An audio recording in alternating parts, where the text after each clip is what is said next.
Hey everyone, my name is Benjamin Tarsa. I am the Director of Business Development for Indie.io. We're a platform for helping publish indie titles. We have about 110 games in our portfolio. Of those, I have helped ship probably 70 titles across all platforms, including Steam, Switch, PlayStation, Xbox, even the Atari VCS in one case, and as well as a little bit of experience with mobile. Not very much, I will admit, though. Um, so yeah, so I wanted to come. I have just like a couple pretty general things that I wanted to kind of talk about and share, and then really we'll just kind of open up the floor to questions, and we can kind of make it a bit of a discussion from there. So the really two topics today. One is sort of like thinking about polish and preparing for launch. What do you need to do to ensure that the game that you're getting ready to launch is ready for the spotlight? And then the other is kind of the um, actual like publishing of the game, launching it, as well as I think talk a little bit about marketing, some basic marketing stuff. So on the first side, thinking about um, what do you want to do to make sure your game is sort of launch ready. You know, it's obviously I know that this is like for a game jam, so it's a little bit different than a normal development cycle. I'm gonna more kind of talk as though would be a normal development cycle. I'm have never done a game jam myself, so I can't really speak directly to that necessarily. But on our side, as a publisher, we have a set of like a compliance checklist, relatively lightweight, but just some basic things that we say, hey, these are all the things that we need to have present in a game to feel like we're ready for launch.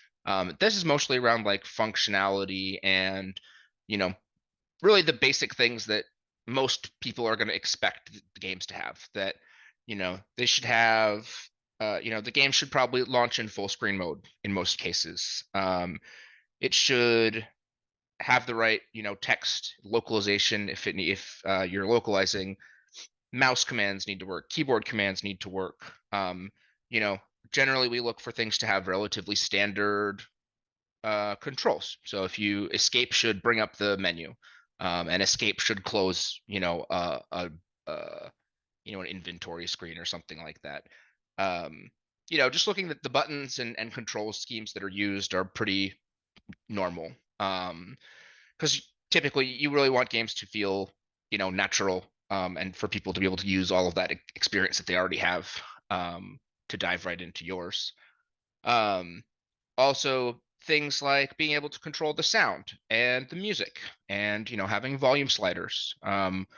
We don't 100% require it, but every game that we've launched that doesn't have rebindable controls, it's always one of the top things that people complain about and ask that they wish would be added. So that's something that I always strongly recommend people um, look at. So really all those kind of like basic things, right? You want to make sure the game operates as expected. The other thing that we do is playtesting. So talking primarily about Steam, since that's of course the biggest marketplace, um, we're always looking. I mean, of course, we're always looking to produce awesome games that people love, but as an absolute bare minimum, we look for all of our games to make sure that they hit that above 70% positive rating, which is like mostly positive, very positive, overwhelmingly positive. That's a very high bar, of course. Um, and in order to do that, we do our own internal playtesting, of course, but we also use there are external services you can use. There's playtesting on Steam. It's so-so. We also use an external service called GameTester.gg, although there are several other ones that are similar, where we can recruit people to play for an hour, fill out a questionnaire, say, hey, what did you like? What didn't you like? Did you find the game easy to play, understandable? How are the controls? And then, of course, how would you rate this game, and would you give this game a positive review if you had bought it, if you had bought it at this price on Steam? And we use that as a rubric, and typically we'll hold back games that don't meet that threshold of 7.5 out of 10 or so. The reason for that, tilting a little bit towards marketing and Steam as a platform, is if you fall below that rating of 70%, your Steam just doesn't stops showing your games to people in a lot of ways. It's can be like really uh, tough to dig back out of that, even if your rating switches back into positive. It can be tough to kind of restore that momentum. So for us, that's something that we really look for. That's like the level of polish we search for. You could also do that kind of that, of course, costs a little bit of money. I think maybe a couple $100 to have 15 or 20 people do an hour long test. But you could also recruit friends, or do some play swap with other developers, right? And say, hey, I'll do some play testing for you and answer some questions if you'll play my game and answer some questions. And kind of get some outside opinions from people who are sort of fresh to the game. It's really easy to kind of get your own tunnel vision for your own game. Let's see. Is there anything else to talk about for like for polish really? Um, yeah, and I guess the other thing I would say is technical issues are just as important, if not maybe more important, some cases than like gameplay issues. Nothing will get people more upset and more feeling negative towards a game than crashes, freezes, saves getting deleted, or the game hanging up and then their progress isn't saved, things like that. So those are the kind of things you might want to pretty rigorously testing. Soak testing, which means booting up your game and just leaving it up overnight to make sure that there's no memory leaks or anything happening that over time is going to bog down the game and cause it to malfunction.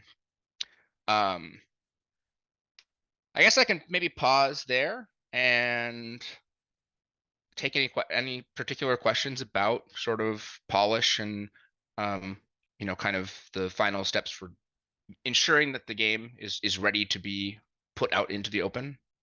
Talking about other stuff in terms of preparing for release. Obviously, like Parker said, this is a very short development cycle, so there are some things that might be best practices that can be tougher, but there's a couple questions. How do you typically respond to negative feedback on your games? That's a great question. Couple things to say there. One is we always tell our developer partners to take a step back. It can be really it can be tough, right? You've poured a lot of time and energy and creativity and passion into whatever it is that you've created. And so criticism can be really tough to deal with sometimes. So just at a basic level, we always say that, hey, like one negative comment can outweigh like 10 or 20 positive comments. So you do have to really make sure that you maintain the ability to step back and know that even the most perfect games in existence have people who complain about them. So you can go look at, some of the most famous, blockbuster games, Witcher 3, Baldur's Gate, and scroll through. Still lots of negative reviews for those games, even though they're, widely acclaimed. So no game is ever going to please everyone. That's something that's really important to remember. Some people are just not nice and they just look to tear things down. So that's one thing, is to make sure that you don't take anything too personally. And if you feel yourself getting heated up or upset or something like that, it's just good to like take a step back, step away, refresh. You can always come back. You really almost never want to be replying with a lot of emotion behind anything. But the best way to think about to respond to feedback is to acknowledge it, say, hey, thanks for your feedback, appreciate it. If it's a bug, to say, hey, we've added this to our bug list, we're going to fix it. On Steam in particular, you don't want to reply to a review to say, oh, we're going to fix that. Typically what we do is we always say, wait until the issue has been fixed, and then reply to the review to say, hey, sorry you had a negative experience. We appreciate your feedback. We were able to address this in the most recent update. We'd love for you to play again and maybe adjust your feedback if you have a better experience, to invite that person to maybe switch their review over to positive. And then in terms of gameplay feedback, it always take it with a grain of salt. Sometimes it'll be overwhelming. Lots and lots of people saying that they want the same thing, in which case you should really consider it, even if maybe it wasn't part of your original plan. In other cases, opinions, everyone's got one. So you may need to, just really evaluate and say, hey, is this a good idea? Is this a bad idea? Is this, you can always just kind of put it on a list and say, we'll think about this. Um, but uh, but yeah, I think that's generally our philosophy about how to deal with negative feedback. Connor, if you have any other like follow-up questions, feel free to toss them in there, of course. Um, Derek asks, what do you do with games below 70% approval? Um, it's tough. I mean, our first line of defense is always to continue, working with the developer to figure out where the points of what needs to be worked on, resolving bugs, pushing, updates, especially in the first week or so. The faster that you can um, push out those updates, make some fixes, make some changes, the better your chances are. Because that first period, that first month, really, but especially your first week, especially your first couple days, it's always kind of this chart like this, in terms of sales. So the faster you can fix things, the more likely more people are going to experience that better version of it. So we always try really hard to pull things up above that 70% line. In the event that we're like really stuck below it, or sadly, every once in a while, a game will just not hit and will just fall well below that line. To be honest, there's not always a lot that you can do. That said, there's, you can always continue to work on a game and make it better, even if, um, the challenge becomes that if a game's been rated low for a while, and then you've made a ton of improvements, and even if you fixed um, everything that needed to get fixed, that then it can be difficult to get people to come back to buy the game, to leave new reviews and leave enough new reviews to get over that hump. So unfortunately, sometimes becomes necessary to just kind of, move on, focus attention on a new project. But we do have developers who just continue to work on their projects over time, just out of principle, because they really want to make them the best they can be, even if they've faced that difficulty in the marketplace. So hopefully that was helpful. Again, as always, let me know if you have any other specific questions there. Christy asks, give some advice for releasing on Steam. So that's a great question. That was kind of like the other half of my main topics that I wanted to talk about. So releasing a game on Steam, which is where you want to release your game on PC, if you're sort of, at least if you're aiming for sort of a truly like commercial project. Itch.io is great. It's especially great for hobby games and things like that. It's not ever going to be somewhere where you make, lots of money or sell tons of copies of games. It's just, for better or for worse, Steam is where all the action is. I will say on average for us on PC, Steam makes up something like probably about 75 to 80% of our revenue. A little bit is contributed by EGS and GOG.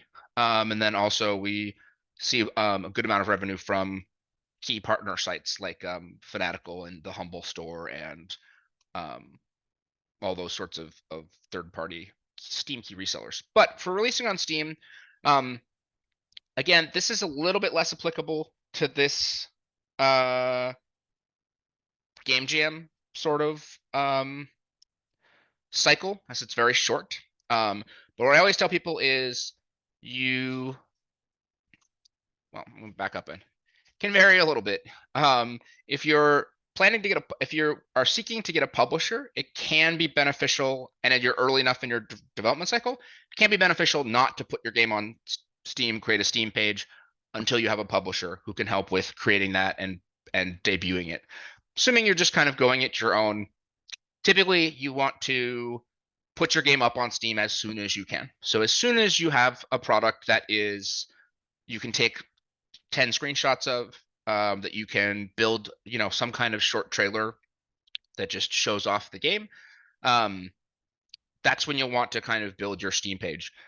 If where possible, if you can ever submit to events like, there's Wholesome Direct, there's the Mix, there's all kinds of different showcases. There's all kind of different little Steam events. So there's Ludonarracon and um, Game Devs of Color Expo and Indie Live Expo and all those kinds of things. Submitting to one of those events and trying to debut your Steam page alongside something like that is always going to be great, because the more attention you can draw to your page right when you launch it, the better off you're going to be in terms of building momentum. But generally speaking, the sooner you can get on Steam, the better. Um, there's always exceptions. So when I say, if you're not planning on releasing your game for 4 years, you may want to wait to get on Steam, because that's a very long time to have a page up without the game coming out, right? So people might see it 4 years, and then 4 years later they're like, "What's this game on my wish list? I don't remember it." Maybe something big has changed, and so they're like, "Oh, I thought this was cool 4 years ago, but now it looks very different." That sort of thing. But the sooner the better. And in terms of, you don't have to even wait till that point to get registered. I'll admit I have never gone through the process of setting up like a developer Steamworks account personally. It's pretty straightforward though. It's my understanding. You go and apply through Steamworks to get a developer account set up. That'll give you access to the Steamworks backend. That's where you would put in all your tax and payment information and stuff like that. I believe that these days you need to buy an app credit. They are, I think, $100.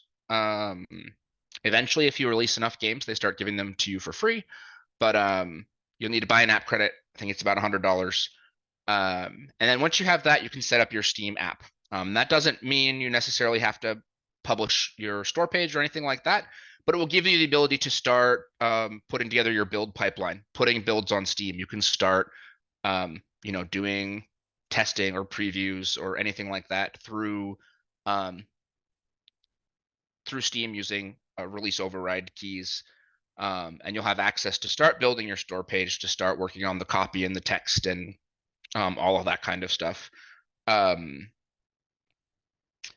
terms of thinking about launch, some key things are, Steam is a very algorithmically driven platform. Virtually all placement and visibility on Steam is driven through the almighty algorithm, which is a double-edged sword. It can be awesome, but it can also be really crushing at times as well.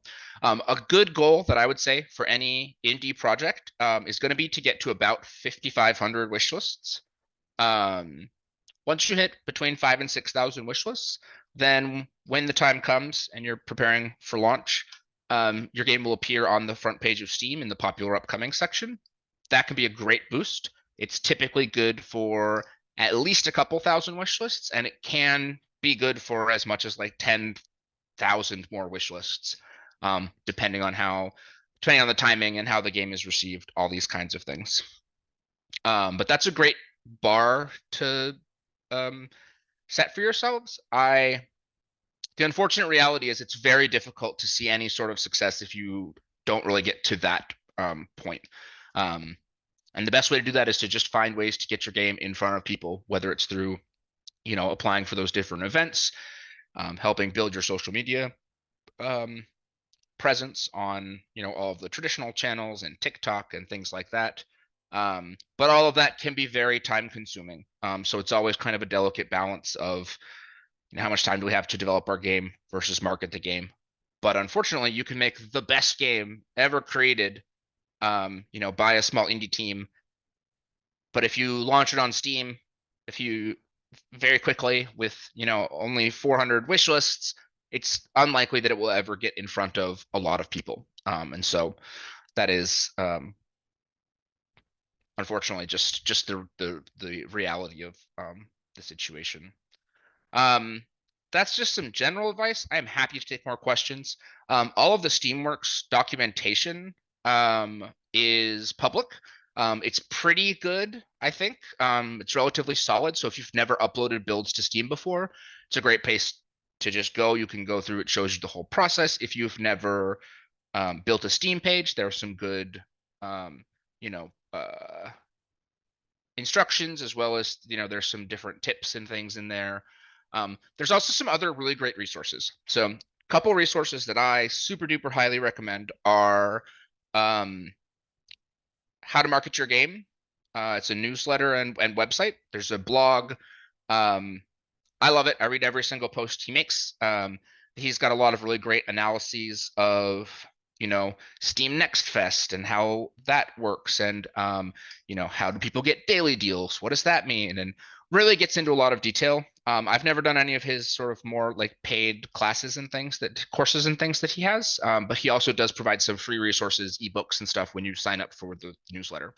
So that's a great place to start. The other one is Game Discover Co. I'll pop this. Um, Game Discover Co. This is a newsletter by Simon Carless, and it's entirely focused on discoverability, which is really like the central thing to, how games succeed, how they get seen, how they grow their following, how they, emerge into the marketplace. Also, a couple ebooks I think that are available, I think for free, that are sort of like compendiums of kind of the back catalog of articles. Very approachable, um, and really worth reading. I mean, I think this is kind of like required reading for us at indie.io. We have like a membership, like a premium membership for Game Discover Co newsletter, and we actually require all of our employees to sign up for it when they start with us. So really kind of like key reading, and something that we get a lot of insight from, even though we've released lots and lots of games. They also have, if you are ever in a position to do so, you like what their content, their premium subscription, which I forget, I think it's something like $15 a month. It also comes with a back end, where they catalog all of the unreleased games, upcoming games on Steam, and they rate them, and they look at how much chatter there is about them on Steam and how their wish lists are and all these different things, and assigns them scores. And you can look at, hey, what's releasing in 2 weeks? We use these tools to help decide on release dates so that we're not releasing the same day as 18 other games, that sort of stuff. But they're really cool tools, and if you're getting to the point where you're looking at things at that level of depth, they can be very worth it, even if you were to subscribe for a couple months, to use them, and then maybe not continue if you didn't want to. Let's see. Parker asks, I did mention things like volume sliders launching full screen. I have thoughts on additional elements like color blindness, accessibility, localization, etc. Yes, I am always a proponent of saying that games should be as accessible as possible. That being said, accessibility features can take extra time and effort, and teams that have very limited resources, sometimes I think can struggle, with that. So I think the more that you can be thoughtful about those things, the better. And having things like color blindness accessibility can be awesome, although they're very tricky. If you ever want to do something like that, really take the time to do the research, talk to people. I think Microsoft has a lot of really good resources about making games accessible. That's a big focus for them. I would say the biggest thing, and this goes back to something I said earlier, which is the bare minimum for me, I would say, for accessibility is key remapping. Key remapping is really going to enable a lot of accessibility in terms of people who may need to use a controller or have, different mobility issues or things like that maybe have trouble with a mouse, and so they've developed other ways to play games.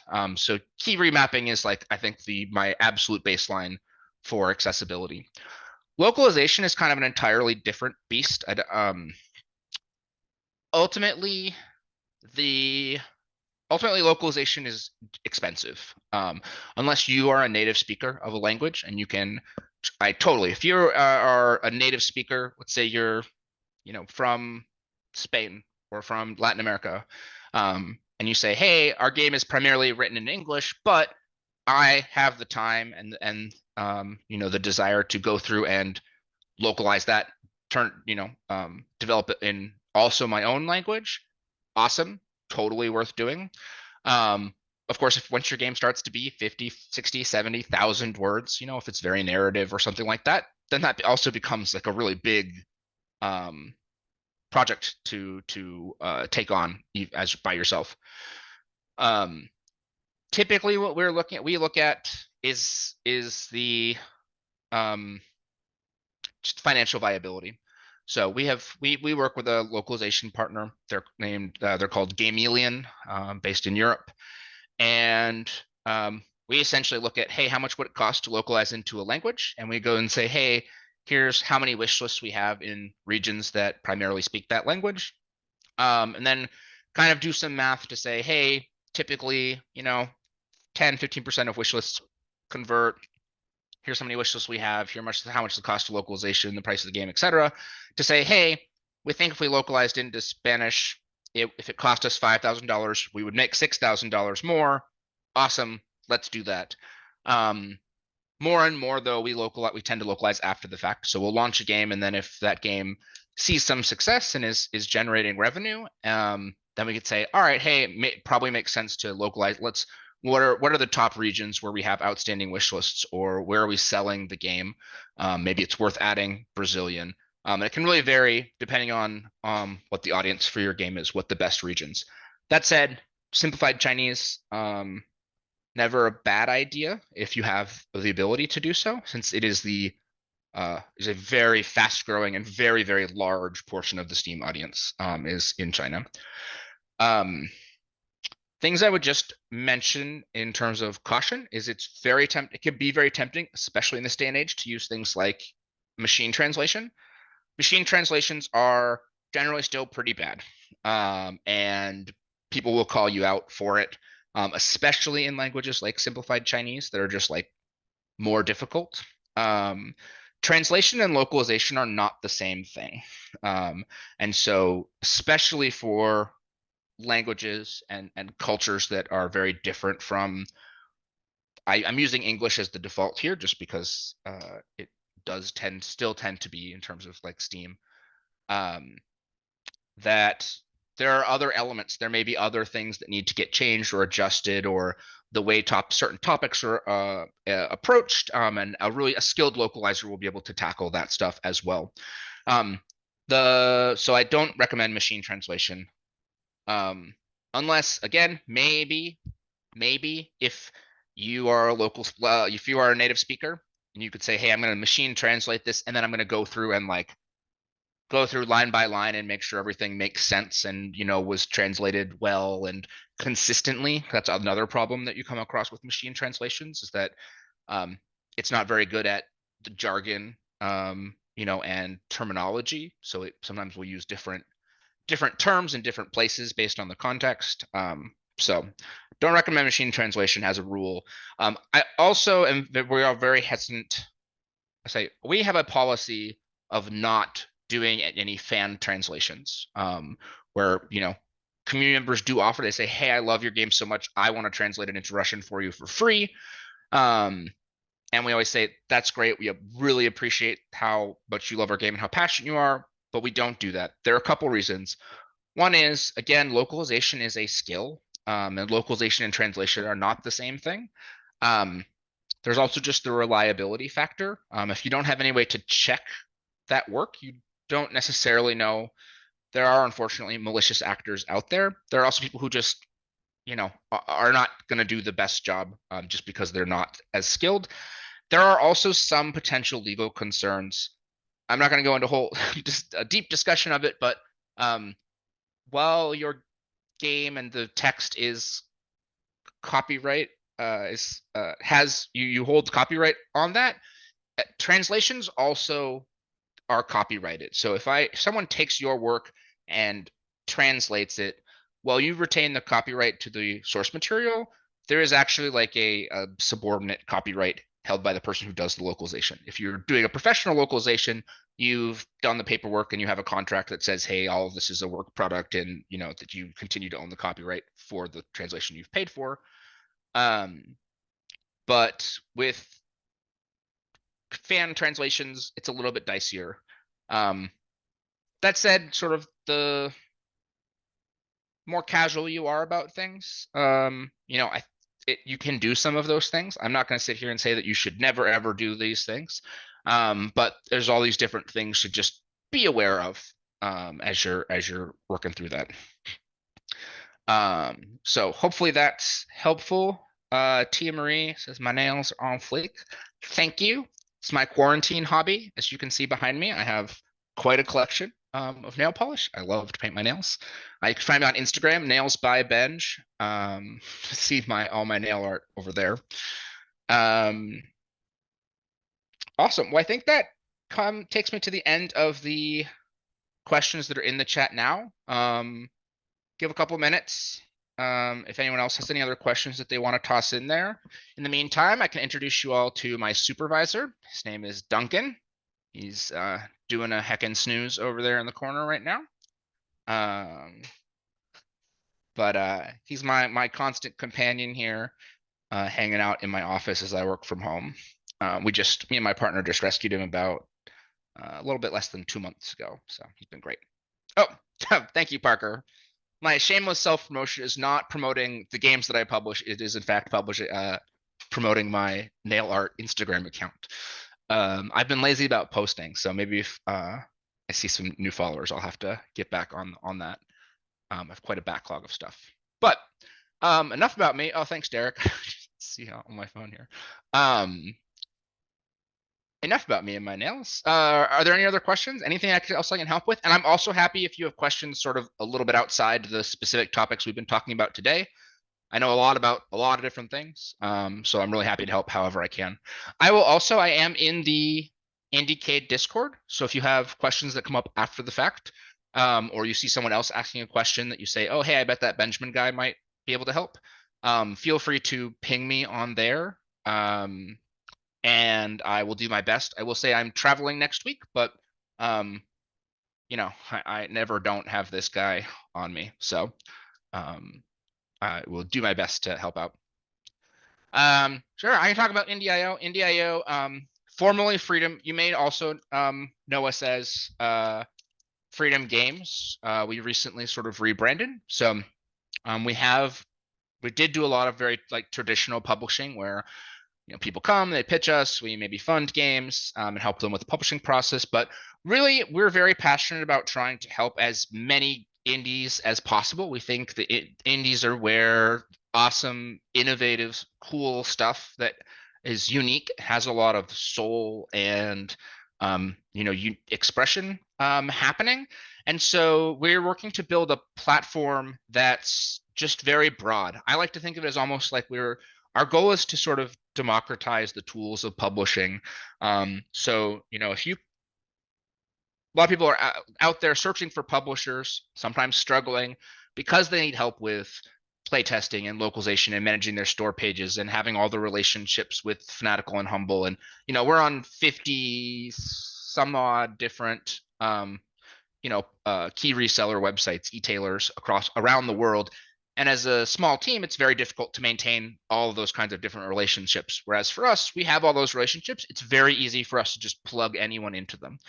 And so what we've been focused on is building scalable solutions for all of these different parts, all these different services and things that publishers provide, and really working to provide them at scale so that our ultimate goal is that people don't have to come and pitch us, or we don't have to go and pitch art to them. You can just come to IndieIO and hit sign up and say, hey, here's information about my game and what I think I need, and go through an intake process, have a back end, and really just sort of have access to a lot of that stuff in a very sort of I don't want to say automated fashion exactly, but in easily accessible, to kind of throw the doors open and really help as many as possible. So that's our mission. And so far we've continued expanding. Like I said, we have a lot of games. We've been around for about three and a half years, going on 4 years, I guess now. But we have, I think, more than 120 games in our portfolio. And we released I think we released 36 new games last year. And we're on pace to do more than that this year as well. We have 2 games coming out on Monday, Renaissance Kingdom Wars and Shellrunner. You can check them out. They're both on the Steam popular upcoming list right now. And Yeah.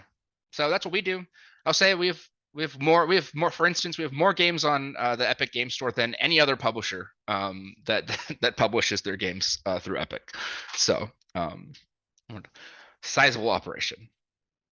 So, and then of course my role, because I guess I don't think I actually really explained that. My role is really about. I used to do help with a lot of production and the publishing process. These days, I've taken a step back and I'm really focused on business development, but on the side of portfolio management and partnerships. So I'm uh, talking with Microsoft about Game Pass deals and about getting diversity grants to help bring more games to Xbox, talking to PlayStation about their programs, talking to Apple about Apple Arcade and Netflix, and but also talking to Humble Bundle and Fanatical, and I'm working right now with different streaming services, that are regional to India and Latin America, and really just trying to find as many opportunities as I can for physical releases, all sorts of different stuff, and just trying to take our whole portfolio and find as many opportunities as I can for our titles. Like I said, please feel free to ping me on Discord, over the course of the next week or whatever if questions come up. I'm usually pretty happy to chat with people on the side as well down the road. If you want to pick my brain, more than happy to. I reach out to people all the time to just say, hey, can we sit down and let me pick your brain? So I'm always happy to kind of do the reverse as well.